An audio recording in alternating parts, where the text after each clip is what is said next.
Pois bem, meus queridos, essa é a quarta reunião que nós temos, dessas 30 e tantas reuniões que nós vamos ter esse ano. Com essa reunião, eu vou terminar de criar a base para o que nós vamos começar a estudar para a próxima reunião. A primeira reunião nós falamos sobre a necessidade de fé, a necessidade de compreendermos que Deus é quem projetou o ser humano e Deus é quem projetou o casamento. Então, quem entende do ser humano, quem entende do casamento é Deus. É ali que nós vamos nos basear. Na segunda aula, nós vimos que todos nós trazemos dentro de nós uma natureza. O que nos leva a fazer o que nós fazemos é a natureza que está dentro de nós. E que nas Escrituras, a natureza nossa é derramada pela figura do Pai. Nós vimos que nós temos 3 pais no aspecto negativo e um pai no aspecto positivo. Os 3 pais que nós temos no aspecto negativo, nós temos o pai Adão. Então nós aprendemos a pecar, o pecado original veio do nosso pai Adão, todos nós aqui somos pecadores. O segundo pai que nós temos é Satanás. Jesus falou em João 8,44 que Satanás é o vosso pai. Então todas as vezes que entrar mentira ou uma dificuldade de lidar com a verdade, quem está agindo sobre nós é o nosso pai terreno, é o nosso pai chamado Satanás. Satanás, ele é o pai da mentira. E como fala de pai, ele está falando dessa natureza. Então nós temos também essa segunda paternidade dentro de nós. Nenhum de nós aqui lida bem com a verdade. Alguns de nós aqui não mentem, mas não quer dizer que sabem colocar a verdade de um jeito adequado na mesa.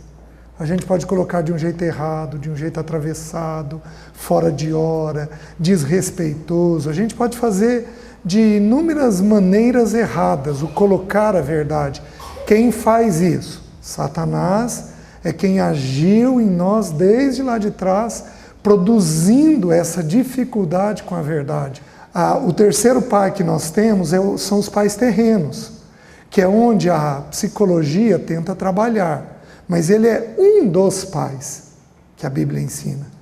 Esse pai, nós aprendemos como manifestar o pecado. Então, em Adão, nós temos a natureza do pecado, no singular. Então, é em Adão que nós temos o pecado. Mas os pecados, a manifestação deste pecado em nós, ele vem das famílias de origem da gente. Uns aprendem a mentir, outros aprendem a falar mal, outros aprendem questões na área sexual, outros aprendem problemas de irritação, outros aprendem problemas de fuga. É no lar dos nossos pais terrenos que nós então desenvolvemos as tendências negativas da gente, as manifestações negativas da gente. Lá que o pecado original cria uma roupagem dentro de nós.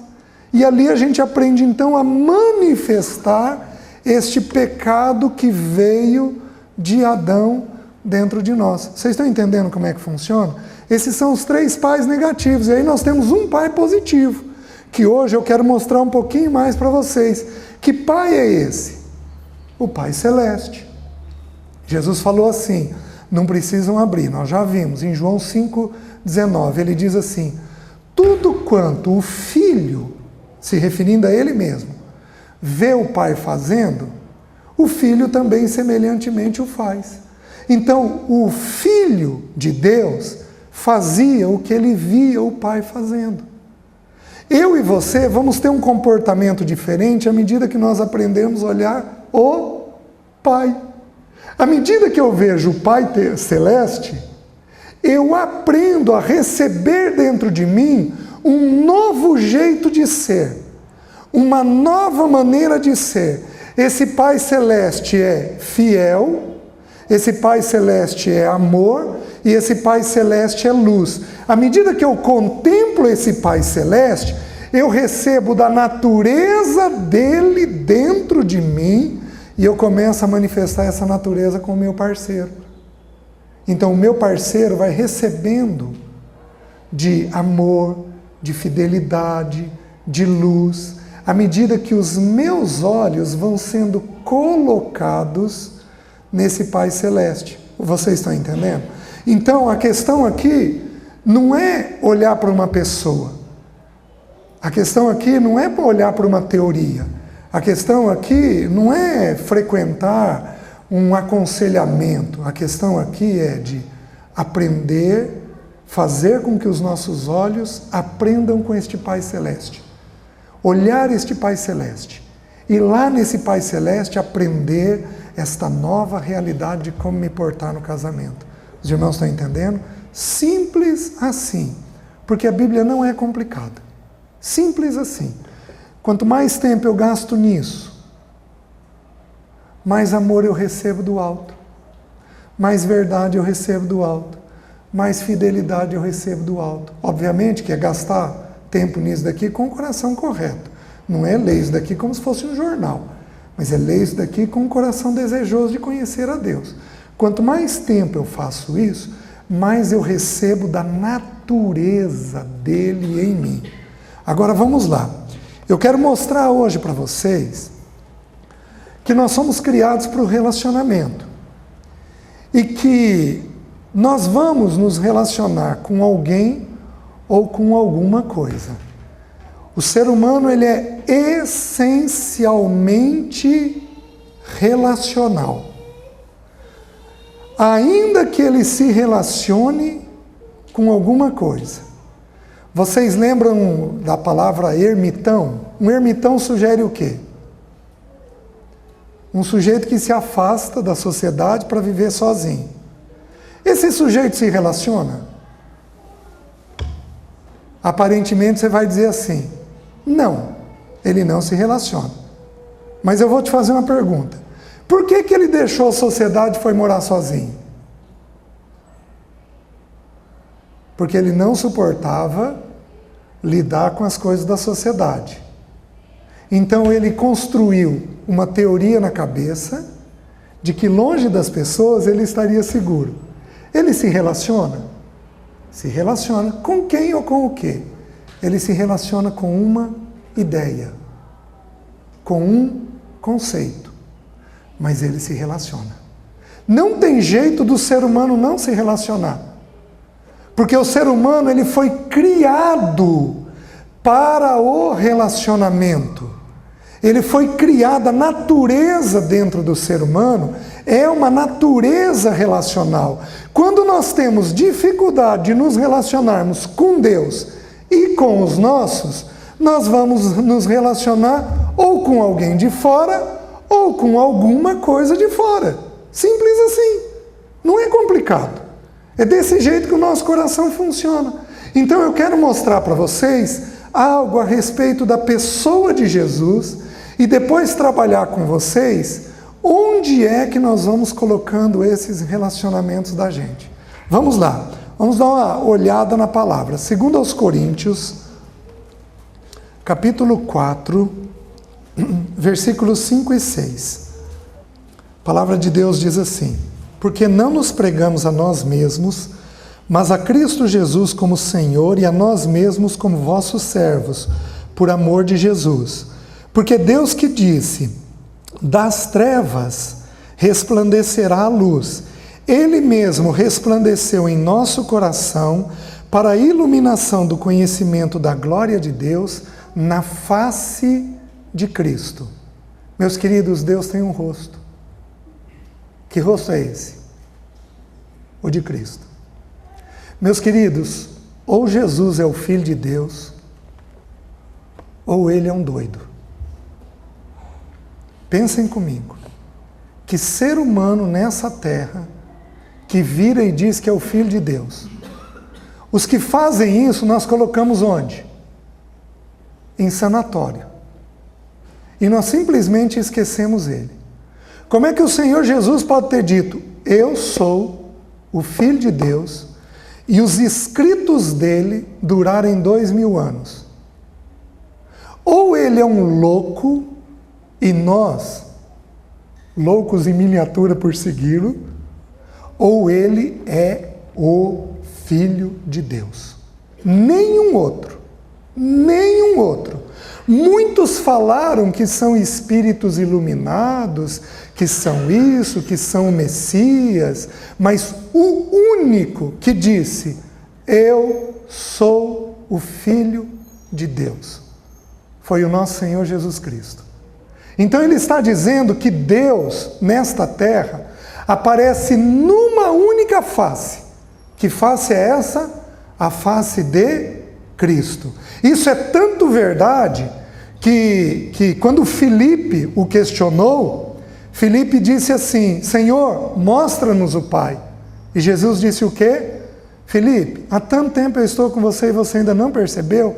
Quem me vê a mim, vê ao Pai. Então, é na vida do Filho que nós vamos entender os conceitos de Deus. Nós entendemos Deus na vida do Filho. Nós não entendemos Deus fora do Filho. Se qualquer pregador, inclusive eu próprio, te apresentar qualquer coisa que não esteja em Cristo, não acredite. Porque Deus só aparece numa face. Que face é essa? A face de Cristo. Ele não aparece em outra face. Se eu e você fizermos qualquer coisa nessa reunião que Cristo não o fez, meus queridos, aquilo não glorifica a Deus. Porque o único que glorificou plenamente a Deus foi o Filho. E é na vida do Filho que nós vamos entender como que a gente vive o casamento e os nossos relacionamentos. Aí, ele diz assim, vai até João 1,18. Deixa eu mostrar uma verdade desse filho. Eu estou construindo uma ideia que eu já vou fechar com vocês. Esse filho, ele então é a face do Pai. É o rosto do Pai. A maneira pela qual o Pai aparece. Olha João 1,18, o que diz? Diz assim, ninguém jamais viu a Deus. O Deus unigênito que estava no seio do Pai é quem o revelou. Então aqui ele está lançando uma ideia sobre o Filho. Está dizendo assim, nunca ninguém viu a Deus. O único que viu a Deus era o Deus unigênito. O que é unigênito? O único nascido. O único filho. Então o Filho unigênito é quem revela o Pai. Aqui Jesus está dizendo de si mesmo que ele era o Filho unigênito. Quantos filhos Deus tinha? Um. O único filho que Deus teve. É um mistério a Trindade, porque ele é filho, mas ao mesmo tempo ele é Deus. É um mistério que só a eternidade vai nos esclarecer plenamente. O Filho de Deus, único. Mas agora, olha o que a Bíblia diz. Vamos até Romanos capítulo 8. Versículo 28. Romanos 8, 28. Diz assim.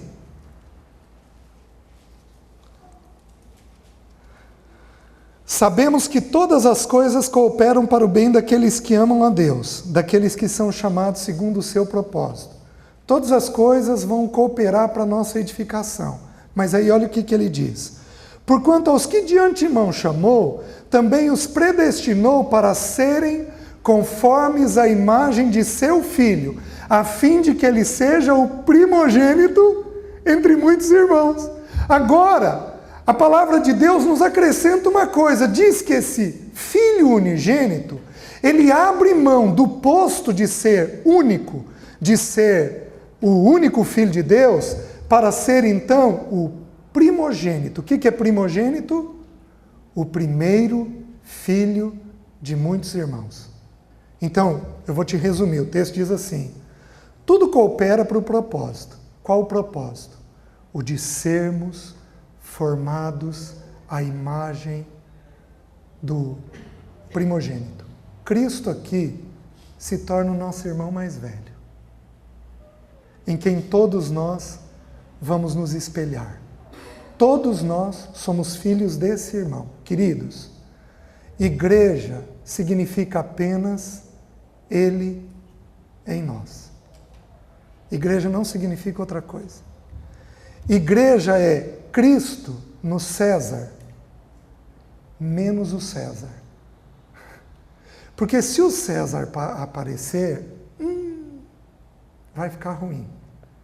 Já pensou a igreja com a minha cara, ou com a cara da Alessi, ou do Ricardo ou da Bruna? Onde vocês acham que ia dar? Onde vocês acham que essa igreja ia dar? Ou do Edson e da Josete? O que vocês acham que essa igreja ia ser? Igreja é Cristo em nós, menos nós. Então, quanto mais eu desapareço, mais Cristo pode aparecer no meu casamento. Mas quanto mais o jeito do César aparece, mais complicado é meu casamento. Meus queridos, assim, vocês acham que eu sou uma pessoa que conversa bem? Pois eu vou dizer uma coisa para vocês. Eu já passei no meu casamento 2 meses sem falar com minha esposa. Eu já levantei não sei quantas madrugadas e peguei a Alessi de joelho, chorando na sala. E como um homem sensível, o que eu fiz? Voltei para a cama e fui dormir. Esse sou eu. O melhor meu é Cristo em mim. Porque o resto todinho é o César. O César é, por natureza, pecador. Vocês estão entendendo? Então, no relacionamento, à medida que eu vou olhando este pai na face do filho, eu vou me tornando idêntico a este irmão mais velho, assim, a fim de que ele seja o primogênito entre muitos irmãos. Irmão mais velho recebeu da parte de Deus o privilégio de ser modelo. Irmão mais velho recebeu da parte de Deus o privilégio e a responsabilidade de ser modelo na família. E o pecado estragou tudo isso. Por exemplo, na família de Jacó, José era, se não me engano, o 7º ou 8º de 12. Quem foi o modelo na família de Jacó? Quem foi o irmão mais velho? Quem foi o irmão que foi modelo? O primogênito foi Rúben, mas Rúben se deitou com a concubina do pai. Então José chamou para si a responsabilidade de ser o modelo da casa. O pecado fez isso, mas o fato é o seguinte: em Cristo não há pecado. Então ele, como irmão mais velho, é modelo meu e seu. O que for encontrado nele, fazemos. O que não for encontrado nele, não fazemos. Assim é que deve funcionar a nossa vida, porque aí tudo vai dar certo no casamento e nos relacionamentos. Veja um pouquinho mais. 1 Coríntios 15, versículo 48 e 49. Diz assim: como foi o primeiro homem, o terreno? Qual é o primeiro homem aqui a quem ele está fazendo menção? Adão. Como foi o primeiro homem, o terreno, tais são também os demais homens terrenos. Eu e você somos iguaizinhos a Adão. E como é o homem celestial, tais também são os celestiais. E assim como trouxemos a imagem do que é terreno, devemos trazer também a imagem do que é celestial. Meus irmãos, eu vou ter uma conversa com a Alessi. Eu reajo mal nessa conversa, quem que eu estou trazendo dentro de mim? Adão. Estou trazendo o terreno. Mas a Bíblia diz que eu tenho que trazer também quem? O celestial. Então eu vou ter que trazer também o modelo e o padrão de Cristo. Cristo teve conversas difíceis com sua noiva. Quem era a noiva de Cristo? A igreja. Naquela época, quem era a igreja? Os discípulos e todos aqueles que eram nascidos de novo. Cristo teve conversas difíceis com sua noiva? Teve. Cristo se esquivou? Nunca. Cristo levantou a voz aos discípulos? Nunca. Cristo foi firme com os discípulos? Sempre. Cristo cedeu aos discípulos? Nunca. Cristo tolerou a hora certa de exigir algo? Sempre. Meus queridos, ele é um modelo perfeito de esposa e de noivo. Ele é um modelo perfeito de filho. É nele que nós vamos aprender como ser filhos, como vivermos nessa terra. Então, assim como eu trago a imagem do terreno, eu preciso trazer também a imagem do celestial. Agora, que imagem é essa? O que em especial essa imagem fala comigo e com você? Abra em João 17, versículo 20 e 21. Diz assim: não rogo, Jesus está orando pela nossa unidade, não rogo somente por estes, mas também por aqueles que vierem a crer em mim, por intermédio da sua palavra, a fim de que todos sejam um. E como és tu, ó Pai, em mim, e eu em ti, também sejam eles em nós, para que o mundo creia que tu me enviaste. Queridos, existe um assunto que leva o mundo a crer. Esse assunto se chama unidade. A unidade é o assunto que leva o mundo a crer. E aqui Jesus está orando para que, ele está dizendo assim: Pai, eu e o Senhor temos uma natureza. Que natureza é essa? A natureza da união. Eu rogo para que eles tenham conosco e com eles mesmos essa mesma natureza, a natureza da união. Meus queridos, isso só é possível no Senhor. Nós somos por demais divisivos. A gente é encrenqueiro. A gente não sabe pôr a verdade. A gente fere. A gente machuca. A gente fala mal. A gente não escolhe a hora certa de dizer as coisas que precisam ser ditas. A gente, via de regra, escolhe a hora errada. A gente esconde as coisas e não permite que as coisas venham à luz. A gente é de um umbigo desse tamanho, faz do nosso jeito, do nosso tempo, da nossa forma. Nós somos pecadores na nossa essência. E por sermos pecadores, nós somos divisivos. Mas, aleluia, o nosso irmão mais velho alcançou com o nosso Pai Celeste um processo de união com Ele e conosco. Queridos, quando que o nosso irmão mais velho nos deixa? Nós o deixamos, mas Ele nunca nos deixa. Quando que o nosso irmão mais velho deixa de fazer as coisas por nós? Ele nunca deixa de fazer as coisas por nós. Ele tem conosco uma aliança de fidelidade. Nós não temos, porque nós somos infiéis. A nossa natureza é da infidelidade. E por infidelidade, não tenham apenas a questão sexual. Porque quando eu preciso tratar algo com o parceiro e eu não trato, eu estou sendo infiel. Quando eu combino algo com o meu filho e não cumpro, eu estou sendo infiel. Infidelidade não tem a ver com sexualidade apenas, não. Infidelidade é muito mais amplo do que apenas a questão sexual. Nós somos, por natureza, infiéis. Mas Ele é, na essência dele, fiel. E nós temos então que aprender com Ele. É olhando para Ele. Não é olhando para IPVO. Esqueçam IPVO. Esqueçam igreja e placa de igreja.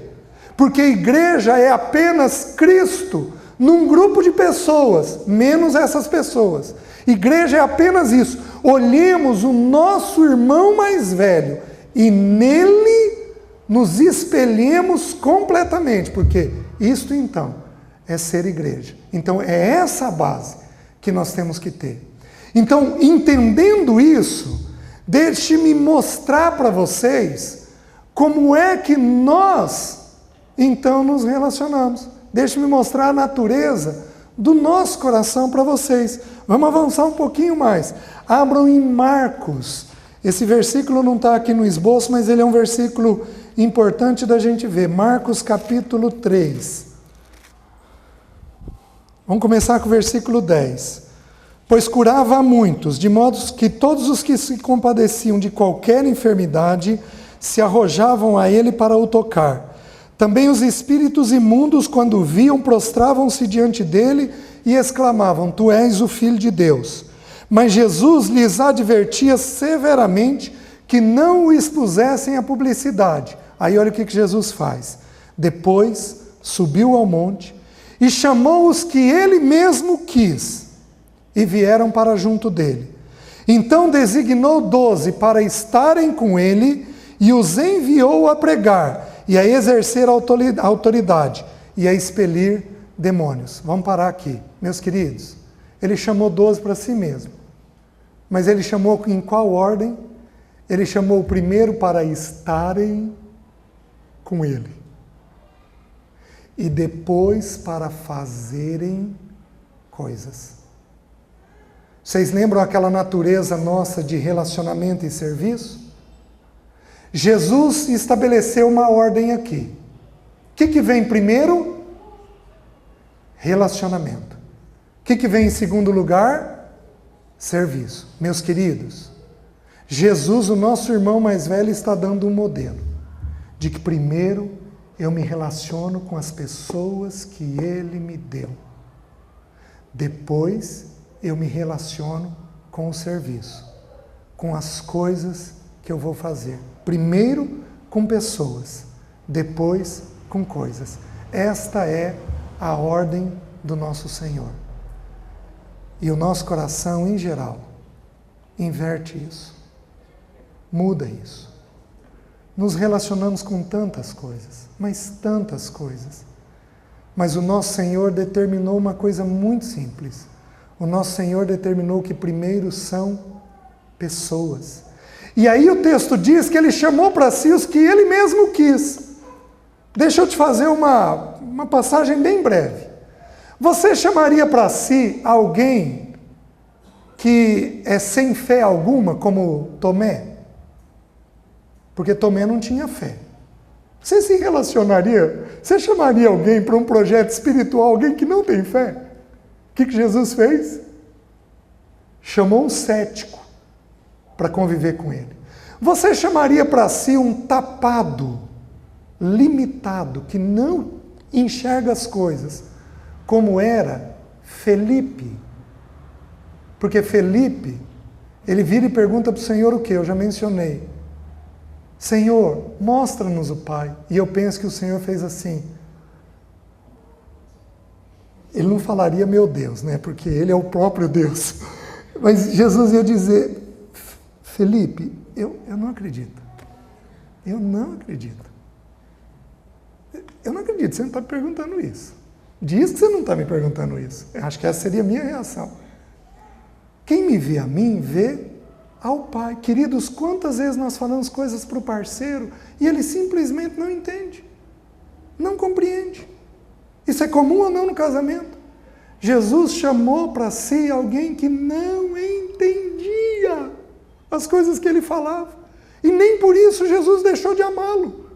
Você chamaria para si alguém intempestivo, agitado como Pedro, que uma hora combina, outra hora descombina, quando tem que calar, fala, quando tem que falar, cala, que diz que vai e não vai, que diz que vai levar até o final das contas e depois nega aquilo que falou, nega o amor ao seu Senhor. Você chamaria para si alguém assim? O nosso Senhor Jesus chamou, porque a prioridade dele era relacionamento. Ele ia, através do modelo dele, ensinar os seus a se relacionar. Você chamaria para si alguém iracundo, cheio de raiva, explosivo, que pega coisas e joga, que pula no teu peito com um salto de agulha, que às vezes tem uma reação física querendo te estrangular. Você chamaria alguém assim para ser seu parceiro? Pais, você entregaria seu filho ou sua filha para alguém assim? Pois o nosso irmão mais velho chamou para si Tiago e João, filhos de Zebedeu, filhos do trovão. O que o trovão faz? O trovão passa susto. O que o iracundo faz? O iracundo passa susto na gente. Quando a gente menos espera, ele explode. Bate a mão na mesa, fala alto, muda o semblante. O iracundo faz isso. O que o Senhor fez? Chamou para si 2 que eram assim e decidiu amá-los. Essa é a base do nosso amor. Essa é a base do nosso amor. Nós amamos pessoas complicadas. Nós amamos pessoas difíceis, porque foi assim que o nosso Senhor nos ensinou. E o que é pior, ou o que é melhor, você chamaria alguém para si que fosse traí-lo? Você faria isso? Sabe o que o nosso irmão mais velho fez? Chamou Judas. E o Senhor o conhecia desde o princípio. Sabia que ele era um filho da perdição destinado a trair o nosso Senhor. O que o Senhor fez ao longo de 3 anos e meio com Judas? Amou Judas. Esse é o modelo do nosso irmão mais velho. Só que o nosso irmão, em primeiro lugar, nos ensina que eu sou unido com Deus e depois eu sou unido com aqueles que Ele me deu. Então eu vou fazer as coisas.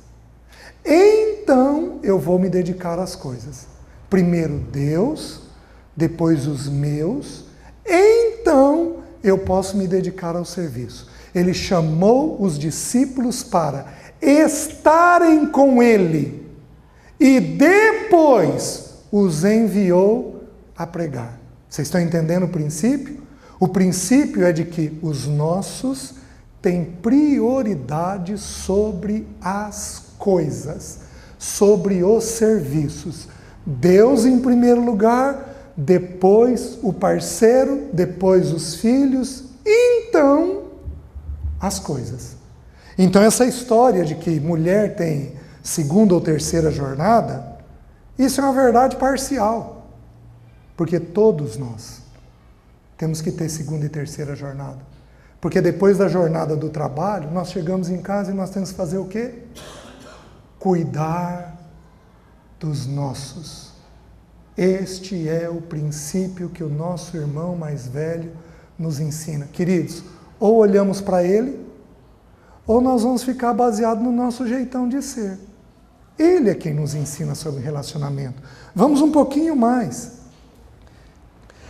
A palavra comunhão nas Escrituras significa ter algo em comum. Digamos, isso nunca aconteceu. Digamos que eu entre no carro, eu e a Alessi, nós vamos até Curitiba e não tem conversa entre nós. Isso nunca aconteceu. Por que não tinha conversa entre nós? Nessa suposição. Porque não tinha nada em comum. Quando há algo em comum, digamos que eu e o Vinícius vamos viajar para Curitiba, e eu e ele amamos carro. Nós vamos fazer a viagem daqui a Curitiba falando do quê?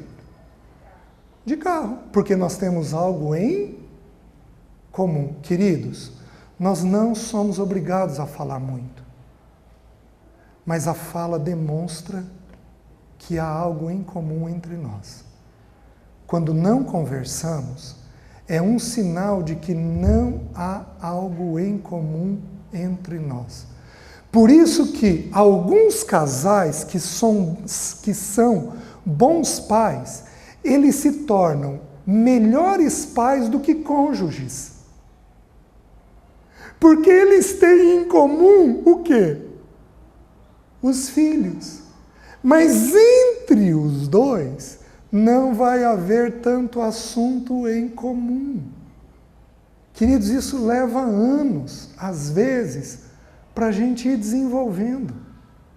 Isso às vezes vai anos, especialmente se a gente é criado de forma completamente diferente, onde o valor de um não é o valor do outro. Se a gente cresce junto, na mesma igreja, no mesmo ambiente, com os mesmos amigos, talvez seja mais fácil de ter estas coisas em comum. Mas quando nós viemos de criações diferentes, às vezes leva tempo para a gente desenvolver essa comunhão. Mas presta atenção, quando eu e a Alessi casamos, eu e ela tínhamos uma terceira pessoa entre nós em comum. Que pessoa é essa? O nosso bendito Senhor Jesus. Então eu e ela temos um assunto que amarra, que dá liga, um assunto que é inesgotável. Que assunto é esse? É aquela terceira corda de Eclesiastes. O cordão de 3 dobras não se rebenta com facilidade.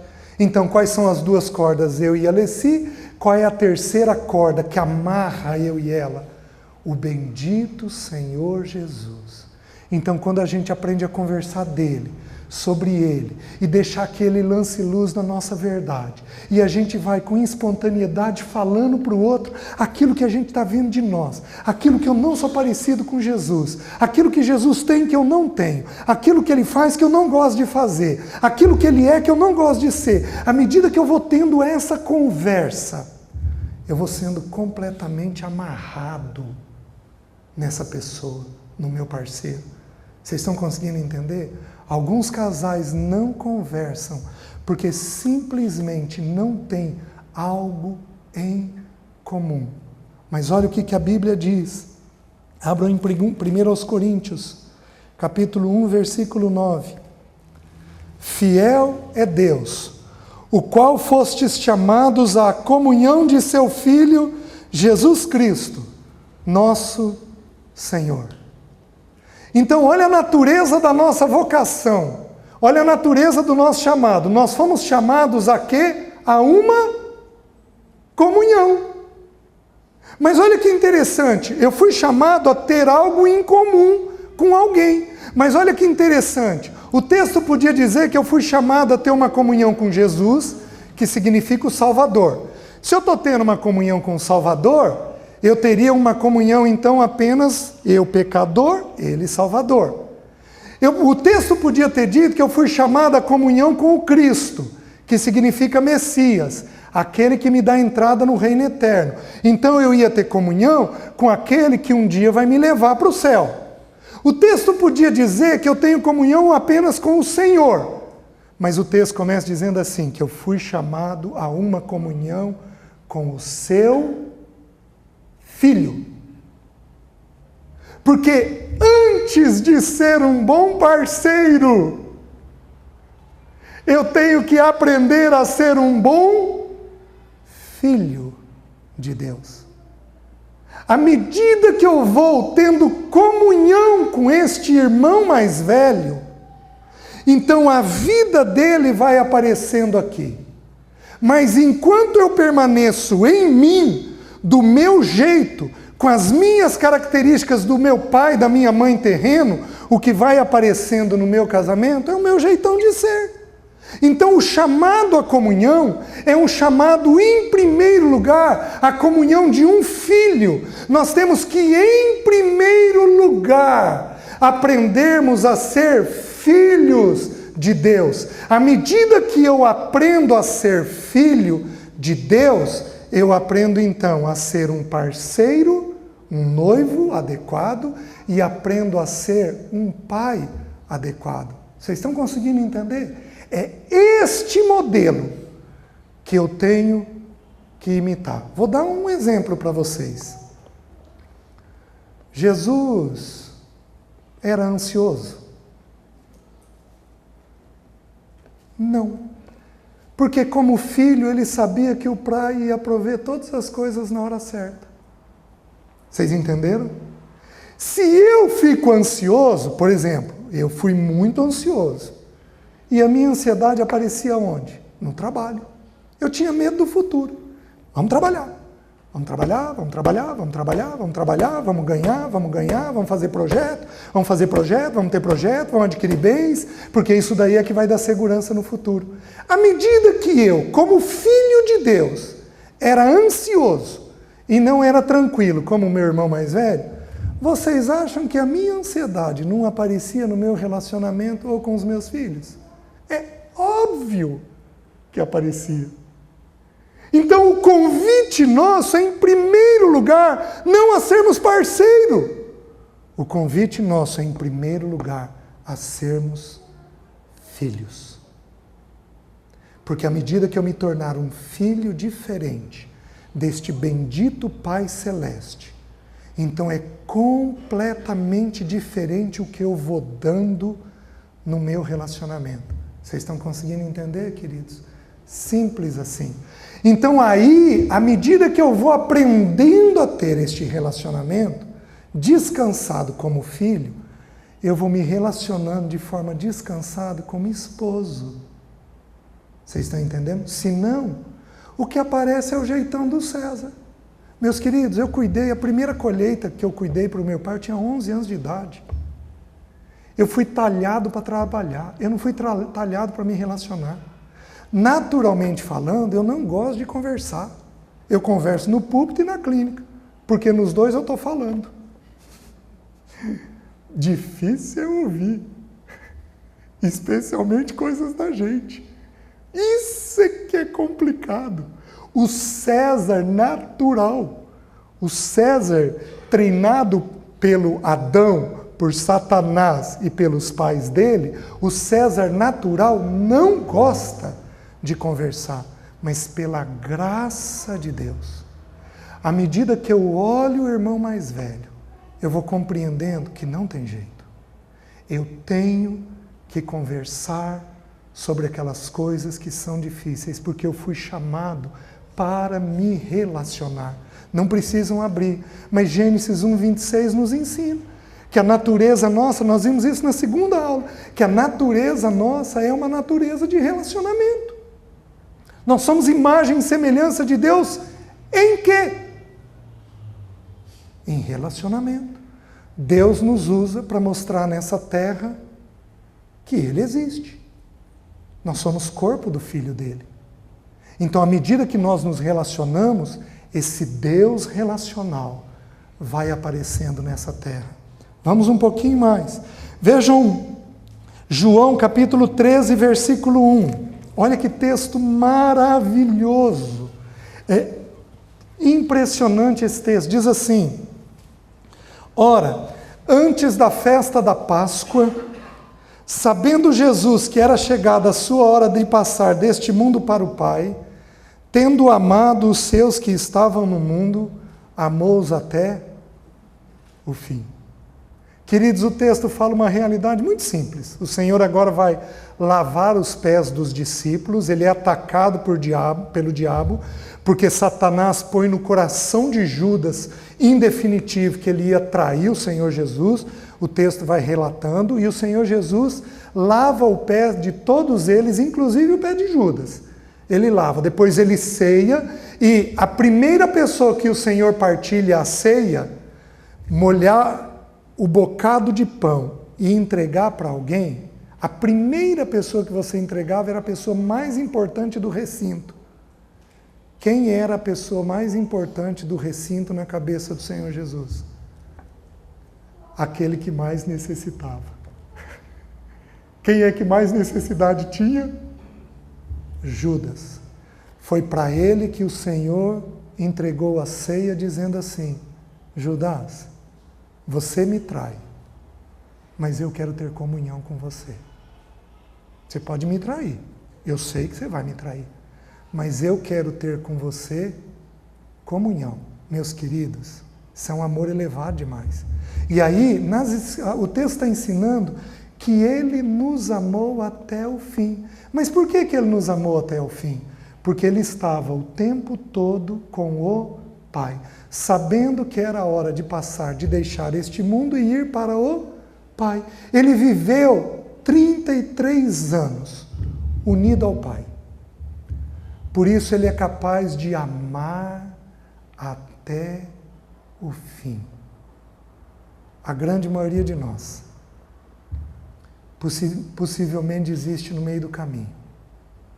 A gente só consegue amar até o fim com o derramar deste amor dentro de nós, porque nós não temos isso para dar. Nós não temos. Nós somos infiéis na nossa natureza, mas Ele fez uma aliança de fidelidade, onde não importa o que a gente faça, Ele vai fazer a parte dele até o fim. Esse é nosso irmão mais velho, é assim que Ele ama. Vejam, 1 João 1,3.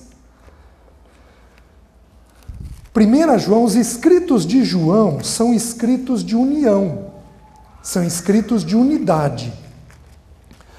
Nós vimos esse texto semana passada, mas eu preciso voltar nele. 1 João, capítulo 1, versículo 3, diz assim: o que temos visto e ouvido, anunciamos também a vós outros, para que vós igualmente mantenhais comunhão conosco. Então ele está dizendo assim, a comunhão em primeiro lugar vai ser entre eu e você, entre duas pessoas nesta terra. Só que aí depois ele vira e diz assim, ora, a nossa comunhão é com o Pai e com o seu Filho, Jesus Cristo. Queridos, Jesus está ensinando, a Bíblia está ensinando um princípio, que a relação vertical determina a relação horizontal. Quanto mais em Deus eu estou, mais fácil é de eu amar. Quanto menos eu estou em Deus, mais difícil é a minha relação com o meu. Por isso que Satanás é desesperado para fazer a gente não gastar tempo nisso. Satanás quer consumir o nosso tempo, porque é isso que nos alimenta. Se eu estou nisto, se eu estou nesta relação vertical, esta relação vai aparecer com a Alessi e com os meus filhos. Se eu não estou no Senhor, isto não vai aparecer, nem na Alessi, nem nas crianças. O que vai aparecer é o meu jeitão de ser. E queridos, o meu jeito de ser é extremamente ruim, como é o seu jeito de ser. Então ele está ensinando que essa relação vertical determina a relação horizontal. Mas aí ele ensina, o escrito de João é o escrito da união. Abram no último versículo de 1 João. Então ele começa, no terceiro versículo ele fala de comunhão. O que é comunhão? É ter algo em comum. E aí no último versículo, olha o que ele diz. Capítulo 5, versículo 21, diz assim, filhinhos, guardai-vos dos ídolos. Aí ele lança uma nova ideia. Ele está dizendo o seguinte, que eu posso ter um ídolo e este ídolo vai me atrapalhar na comunhão com o Pai e o Filho e na comunhão com o outro. E no meu tempo de ansiedade, qual era o meu ídolo? O trabalho. E o trabalho não me deixava ter comunhão com a Alessi e com os meus filhos. Eu vou explicar para vocês agora isso. Vocês estão entendendo a base que foi criada? A base é de que nós somos um ser relacional. A base é de que Jesus é o nosso irmão mais velho. É com Ele que nós aprendemos a nos relacionar. E a base é de que, neste relacionamento, as pessoas têm que ter prioridade sobre as coisas. É isso que os textos estão ensinando até aqui. Essa é a base. E em 1 João ele diz assim, que ou eu me relaciono com o Filho e o Pai, e com o outro, ou eu vou me relacionar com um ídolo. Abram em Êxodo, capítulo 20. Então falou Deus todas essas palavras. Quando você pensa em ídolo, você pensa em quê? Queridos, o que eu vou falar com o maior respeito possível. Mas eu vou falar segundo as Escrituras, tá? Quando a gente pensa em ídolo, a gente pensa numa imagem. A gente pensa numa imagem, né? Aqueles que aqui são católicos ou vieram do catolicismo, como eu vim, foram treinados com imagens. E a Bíblia condena a imagem. Mas o ídolo é mais do que a imagem. Porque olha os 2 primeiros mandamentos dos 10. Êxodo 20. Então falou Deus todas essas palavras. Eu sou o Senhor teu Deus que te tirei da terra do Egito, da casa da servidão. O primeiro mandamento, não terás outros deuses diante de mim. O segundo mandamento, não farás para ti imagem de escultura, nem semelhança alguma do que há em cima dos céus, nem embaixo da terra, nem nas águas debaixo da terra. Não as adorarás, nem lhes darás culto, porque eu, Senhor teu Deus, sou Deus zeloso.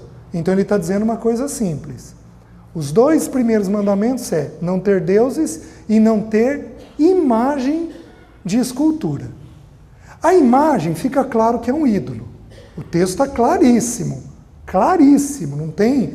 Seja a imagem, inclusive, de um santo.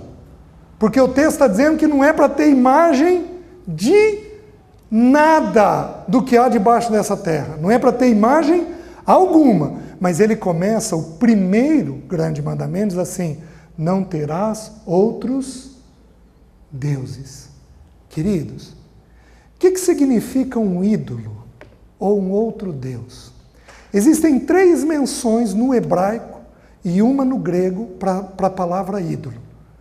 Significa uma máscara cultual, colocar uma máscara para fazer um culto.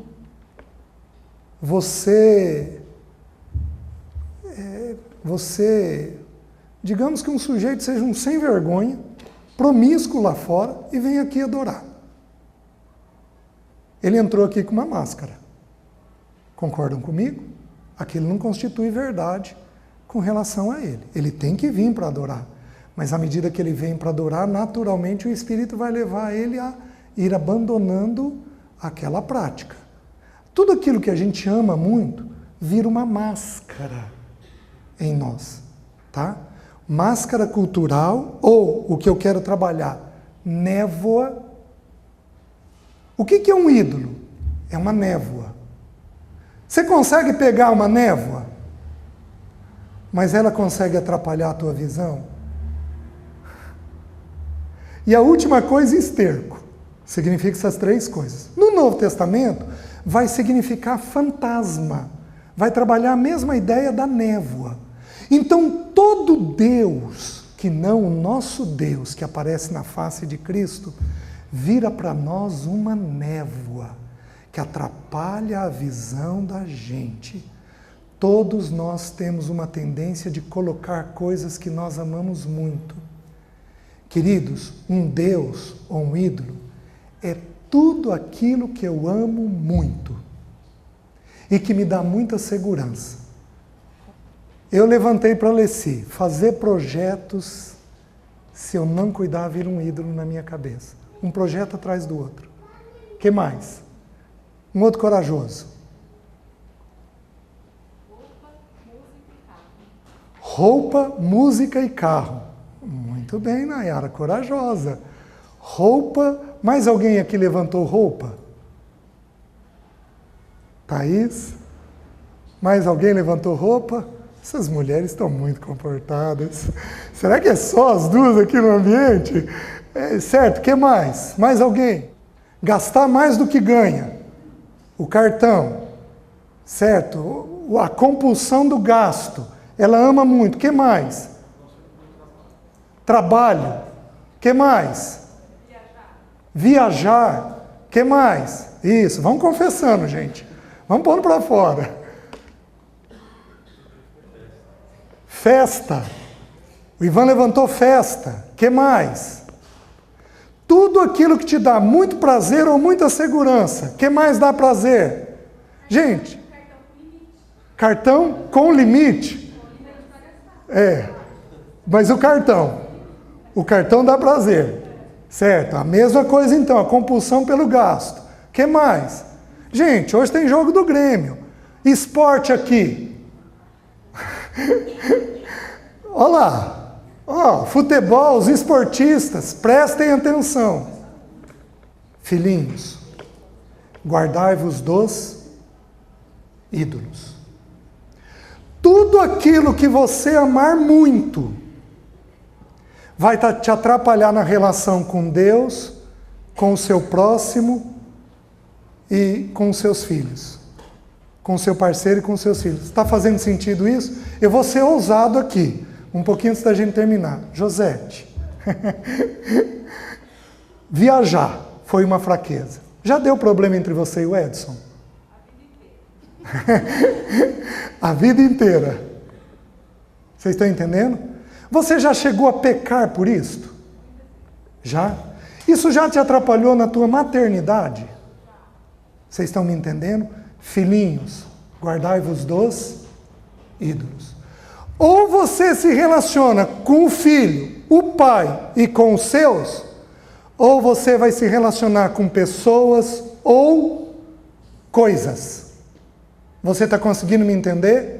Ou nós enfrentamos isso, essa natureza dentro de nós, ou, meus queridos, você vai ouvir muitas coisas aqui que vão ser gostosas de ouvir e tudo, mas você não vai conseguir pôr na prática. Por quê? Porque nós vamos atrás do que nós amamos. Nós fazemos o que nós amamos e nos dá prazer. É impressionante. Tem uma coisa que esses dias meditando eu não havia percebido ainda. O Senhor Jesus, no cenáculo, quando ele está ali de João 13 a João 17, só João descreve esse discurso. Por 2 vezes o Senhor diz assim: Pai, eu rogo para que eles tenham o prazer dele em mim. Jesus está falando de prazer. Em 3 anos e meio ele não falou de prazer, mas no cenáculo ele fala de prazer. Sabe por quê? Sabe por que Jesus fala de prazer no momento do fim da vida dele? Porque o Senhor está dizendo uma coisa para nós, que o prazer é um sério concorrente na união. O prazer é um sério concorrente na união. Gastamos tempo com os nossos prazeres, mas não gastamos tempo na união com o Pai, o Filho e com o outro. Vocês estão me entendendo? E se essa base não for bem criada dentro de nós, meus queridos, que o Senhor nos ajude, porque nós vamos ter problemas no nosso casamento. Nós vamos ter dificuldades no nosso casamento. E Yahvé, Deus no Velho Testamento, no Novo Testamento, ele aparece só em uma palavra. Ele aparece como Pai. 217 vezes ele é mencionado como Pai. Mas no Velho Testamento ele tem muitos nomes. O principal nome dele no Velho Testamento é Yahvé, que significa, Yahvé significa relacionamento com os escolhidos. Aí, olhem a primeira vez que aparece a palavra ídolos no Velho Testamento. Abro em Levítico. Olha o que a Bíblia diz.